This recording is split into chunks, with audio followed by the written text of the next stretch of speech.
Hello everyone, my name is Rob. This is my final project for CS50 Python, a stock trading game that has been coded in VS Code.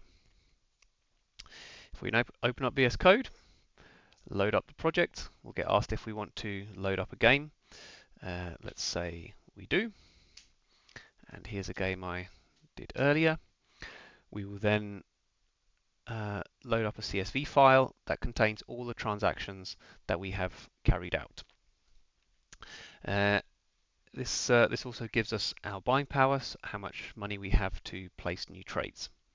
If we want to see a summary of our portfolio, so a summary of all these transactions, we can see from the menu down here, we have Portfolio Summary, tab 1, and this summarizes all that transaction data to show us how many shares we bought and sold, the average price we bought and sold, as well as any realized and unrealized profits.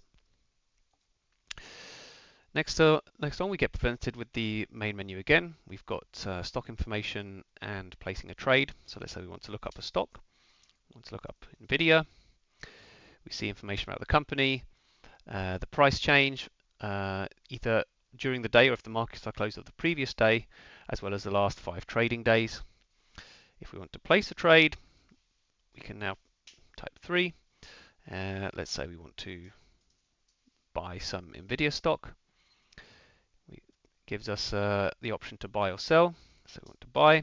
How many shares? We can buy 10 shares. It gives us a confirmation of if we want to buy the given stock at the price for the allocated amount. We click yes. And what this does is it saves a new row to the transaction file, to the CSV file, and gives us a confirmation that the trade was successfully placed, as well as how much buying power we have left. Let's say we want to place a trade again, and again NVIDIA, and we want to buy, and let's say that we want to buy too many shares. We don't have this much money. It will say we don't have enough buying power. It will tell us how much we have and how much would be required for that trade.